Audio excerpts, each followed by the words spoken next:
Hi guys, I am John Carrick, author of Legacy of a Mad Scientist and The Legend of Ashley Fox. Today we're looking at Conan number 150, but before we do, we've got the Three of Wands, the Brownie from World Fantasy Tarot. This is the little fairy sort of character who would come in and fix shoes and clean your place. You leave them out a little bit of food and they do good deeds for you. Our ancestors had all kinds of great culture and mythology. We don't need anybody else to do this for us. This is really good. So here we go. Conan 150. The last few issues, I believe, were really sort of powered through by John Buscema because the story is pretty much the same. It's a different concept of who Conan runs into, but the story is the same. We're introduced to a character who's in danger. Conan arrives on the scene and rescues them, and then stays attached to the character and helps them through the trouble that they're dealing with. This is rescue porn at its finest. This is what Quantum Leap was about, what the A-Team was about, what Michael Knight, the Fall Guy, Simon & Simon, Magnum P.I., everything you know and love came right out of this kind of storyline. And so let's go. This is, again, right out of the comic. The girl looks a little different, but still very beautiful, and of course she is at the center of the story. So let's go. Here we go. This is her, and we never learn her name, which is a little frustrating. Again, so this time it's Michael Fleischer on the script. John Buscema is doing the bulk of the plotting. Ernie Chan, George Roussos, Janice Chang, Larry Hama is still our editor, and Jim Shooter's the editor-in-chief. We're also going to see something really cool in here from John Byrne, and I think it has the beginnings of Jim Shooter's concept for the massive crossover. Again, this is a single-issue comic. We have not been plagued with the 6-issue storylines that'll fit into a trade paperback for extra resale and ripping the artists off of royalties. Look at how well all these guys are drawn, and her. She's beautiful. John Buscema is an incredible artist. I love how he did the cracked plaster in the background. Tower of Flame. So it's obvious let me explain as we go, right? She is in the tavern district all alone, and these guys mean to keep her company. And Conan just happens to be riding by. He's not going to let 6 guys rape a girl that he can rescue and keep for himself. So he grabs one, throws him, blasts another in the face, grabs one by the throat, and hurls him into his friends. You know, it's really too bad Jason Momoa didn't get to make a good Conan movie. He'd have been all right. It could have been good. It was just poorly directed and poorly conceptualized. They did not understand the character of Conan. And this girl, man, I love the way John Buscema draws her. She's pleading for them not to fight, but it's too late. Conan rescues her and rides off. And again, I don't want to go through this too fast because the art is so good. I love the angles. I love John Buscema's simple angles. He doesn't do a lot. He keeps the camera level as much as possible until he has to lift up. You rarely see canted panels. It's unnecessary. All that extra nonsense is unnecessary. Here we have a fight scene without a single canted panel, without a single inset panel. But this is all you need. This is everything you need. This is it. Look at this. A 2-page fight scene. 3 if you throw in the splash page. And Conan makes off with the girl. This is the entire comic in this first scene. And it doesn't get better. All of comics don't get better than this. Rescue porn, save the girl. Here we get a Star Frontiers ad, and this is kind of cool. This is the idea that you're an alien species coming into this world, and you end up looking for a game. I don't get that. So this guy, the Baron, and his soldiers are chasing after this girl. They're asking everyone they stop by, where did she go? Where is she? Conan has taken her out to the forest, and she is intoxicated by nature. She's staring at this butterfly, all the flowers. Her lips don't get pink. And there's a really cool panel where her eyes don't get any color and it makes them look gray, which is really, pretty awesome.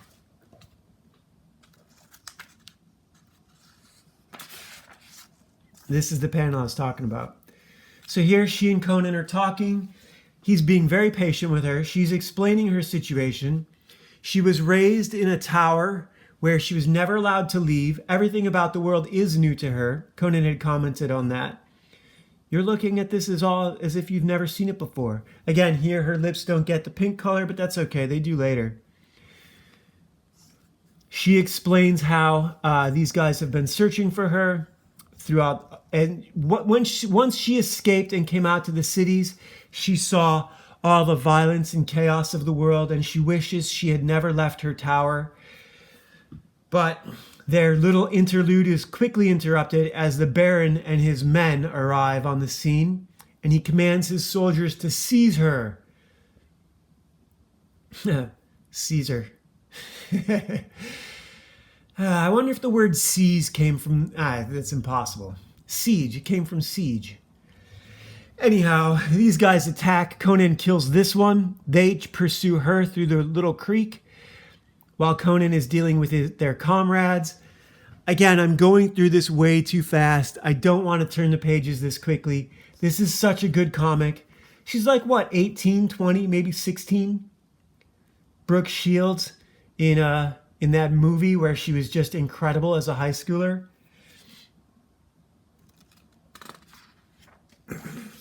Conan gets another one through the neck.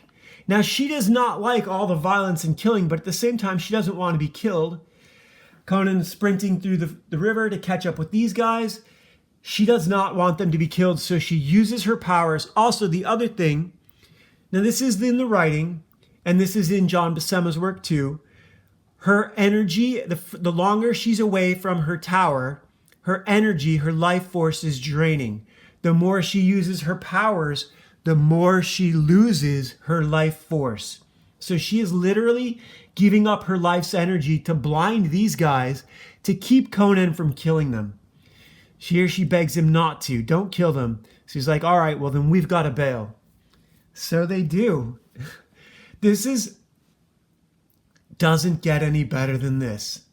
And again, simple panels.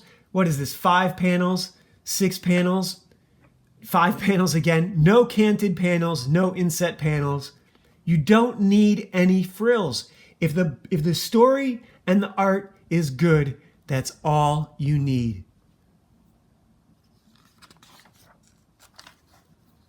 The Baron is frustrated. They're going to chase after them. This guy is his scout, his tracker.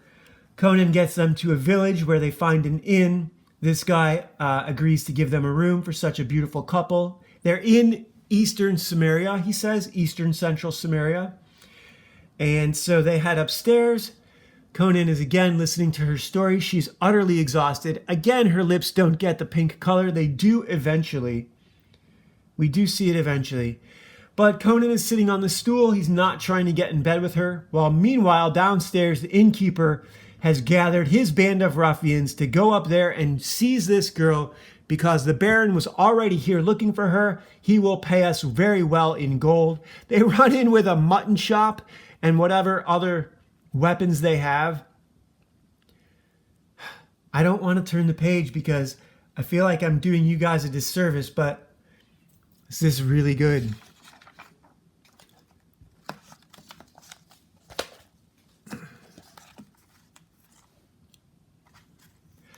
Conan smashes them with the stool, breaks it on their faces. Look at her. I mean, Greg Land was, tracing porn stars, but John Buscema didn't need to do that. This guy jumps on Conan's back. He's got a sword. She cannot have him kill Conan, so she blinds him. But now she's too exhausted to do anything. Is literally sapped all of her life force. Also, this is cool. I loved this stuff as a kid. First off, Bubble Yum and Hubba Bubba were, man, being a kid in the 80s, a pack of gum was really like all day fun. So you have to put these, solve this little puzzle, figure out what all the words are: pink, yummy, juicy, smooth, soft, bubbles. And then here's the answers. And once you drop the words in there, you get the solution. You don't win anything, but whatever, it's not Ovaltine, right? So Conan launches another one through the door or the window, whatever, smashes one into a wall, puts this one through another door. That would kill you. This guy's got an eye patch. That's hilarious. Conan, again, she is exhausted. Now she's like almost completely unconscious.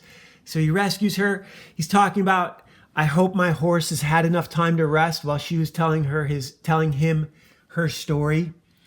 And they head out again through the wilds, heading back to her tower. She has asked him to take her home.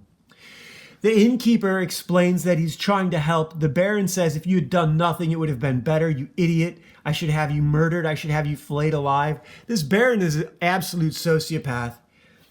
Conan and the girl making their way through the evening. This is just, this is Conan Comics at its best. 5 and 5 panels. I love the big panels. Yeah. I don't think comics ever got any better than this, except for Danger Girl, maybe Battle Chasers, but Battle Chasers didn't get finished. We're going to do 100 Bullets next. I only have 2 more Conans before I have to order some more. Anyhow, they have finally reached her home. He's carrying her now because the horse can't go any further. Here we get some pink lips. She's completely exhausted. 4 panels, 1 inset panel. It's not even really an inset panel. 3 panels. Giving John Buscema 22 pages really allowed him to put more on each page. The first 22-page book I saw out of him was a little bit overdone, whereas this one, he's made the panels bigger. What he could have done in 17 pages, he's expanded. Look at how smaller this panel could have been if he'd only had 17 pages. He could have fit all of this into fewer pages. Instead, we get more panels. I think this is Larry Hama's influence as the editor. I'm so happy with these books. They're so good. It's a shame I don't have more. Again, I've only got 2 more. But they have really hit their stride here. It's a single issue story. It's not even to be continued. You don't need a cliffhanger in every issue. This is just magnificent. This is utterly magnificent. So it's a tower of fire in a lake of ice. Conan has to cross the icebergs. When she gets to the tower, she opens the door for him.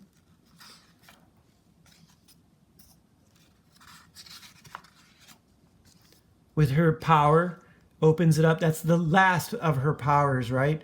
He brings her inside. It's all silver and gold, and lays her down on this dais, whatever. She asks him to turn around and not look at her while she retakes her original shape.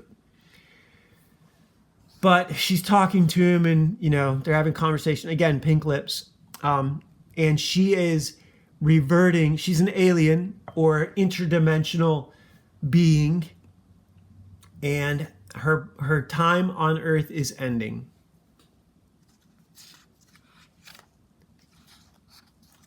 As she gradually becomes this sort of creature. This is the one thing, I didn't have a complaint about this the first time I read it. But this time around, it would have been nice if they'd given her a more resolute form. If she's going to be a shape changer or like illusory or something like that. They could have done more than just a blob Jabba the Hutt sort of thing. Anyhow, the Baron and his troops, the remainders of them, Conan killed like 4, or 2 were blinded and 2 were dead, so he's still got 4 or 5 guys with him. But he arrives looking a lot like an old Loki, a fat old Loki in green and gold with these giant horns on his helmet. Conan is still going to defend her. The Baron's entire thing is, this being is of immense power, and I want that power to rule. It's not about, breeding with her or anything like that. He wants her magical powers at his command. Conan, of course, is not going to have it and murders the Baron in a single stroke. This is awesome. I would have put in a lot more blood, but whatever, I would not shy away from the blood. I don't care what Marvel Comics was doing in the 80s. The whole point of comics is the extra violence. You didn't get anything like this on television. When the A-Team took on bad guys, they made cabbage launchers or flooded them, or, they usually did it in a non-violent way. This is much better.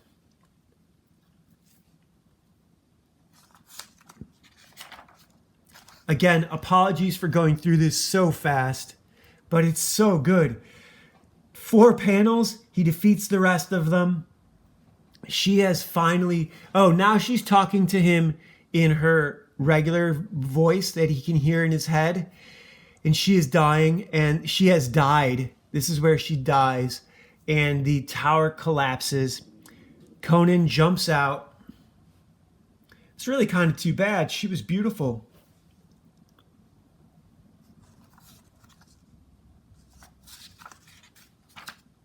This is what I mentioned about John Byrne.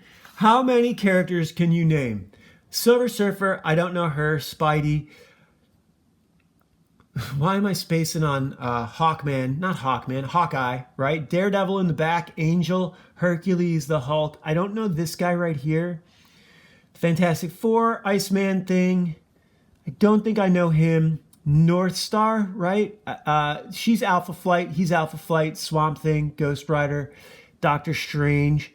Is that Janet Pym as the Wasp right there?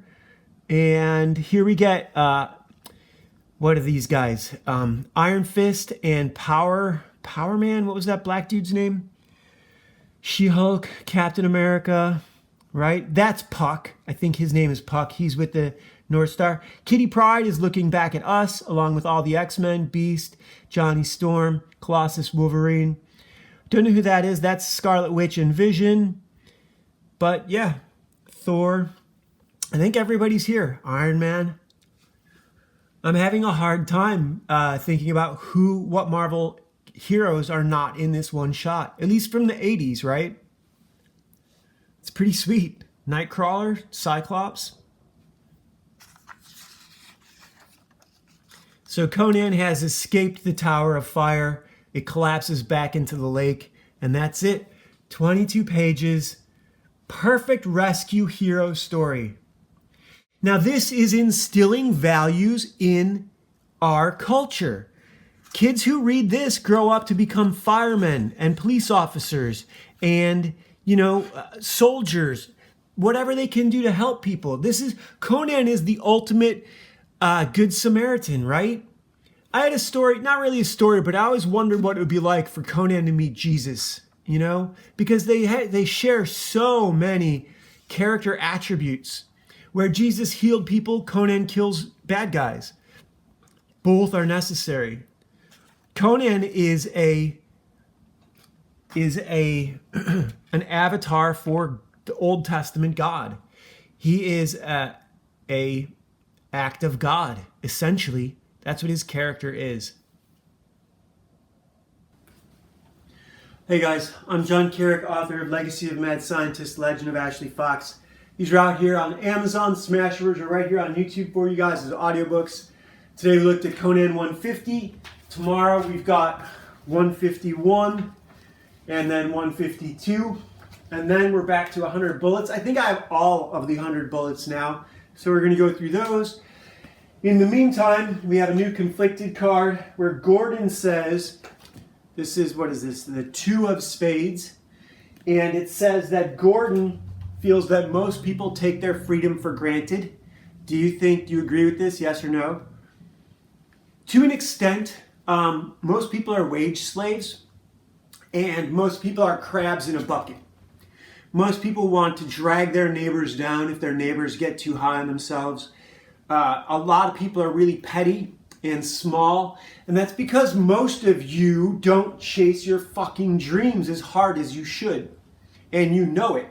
I know it because I'm the oldest of 14 kids, and I grew up with this eye problem where my eyes did not focus on the same point. I had to have corrective eye surgery on both my eyes.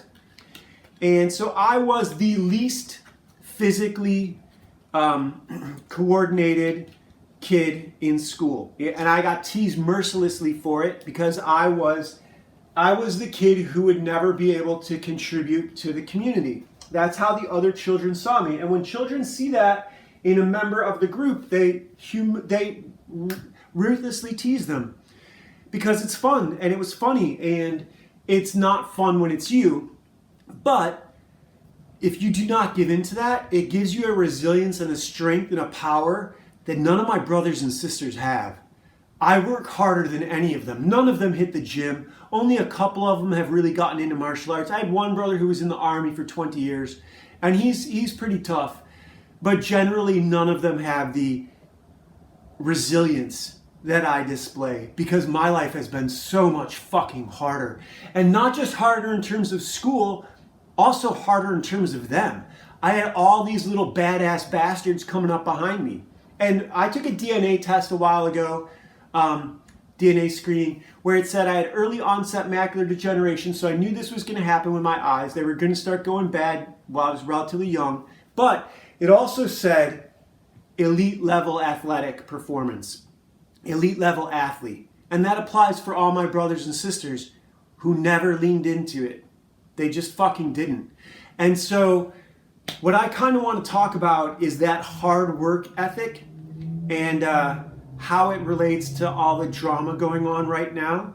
I just watched that movie, The Order, last night. And I already knew about this in Coeur d'Alene, Bob Matthews and the group. And, you know, I'm a member of a few different groups out here in Southern California. At least I was when they started up in 2015. Most of them disintegrated and evaporated. I'm still friends with a couple of them. And Patriot Front is still going strong. Tommy Rousseau is great. You can say they're all feds. And since I was in the Marine Corps, I guess technically I would be a fed too. But people aren't ratting on themselves. That's just your own cowardice because you're afraid to stand up for white people. White people need to be unified. We have a whole bunch of enemies. And basically, my opinion is, if English isn't your first language, get the fuck out. I don't care. And if you're not a white guy, you have no right to be speaking English. So, you know, I see everyone as an attacker, right? I see all these people as wanting to come out and take what's ours. And maybe it's just fun. You can say I'm not accomplished and that that's the idea of losers or low IQ people. Christopher Langdon believes that Jews are perpetrating a genocide on white people, and he's the smartest man in the world. So what it really is whether or not there's anything they can take from you. And if you have the balls to say it, I have nothing to lose. And even if I had everything to lose, I would still be a guy with nothing to lose because of how I had to grow up and what I had to go through to get to where I am. So I don't know that I have anything I wanted to say. I think I had a point to this when I started, and I certainly don't now. This bit about Gordon, do you think people are free or not? You're free in your own mind. And once you're free in your own mind, it doesn't matter what chains they put on you. They can never enslave your mind. They just can't. And I know that from personal experience. And if you don't know that, you're not working hard enough. And chances are you're not working hard enough anyhow. Chances are I'm not working hard enough. You know, I could always work harder. Everyone could always work harder. What happens when you overdo it is you get exhausted, you start making mistakes, you get burnt out. I've done that lots of times. You have to balance your life. You have to have a little bit of good times with a little bit of struggle. So, yeah, everyone needs to rest. But otherwise, I'm super happy. I'm really excited about what tomorrow is going to bring because tomorrow belongs to me. See you guys tomorrow.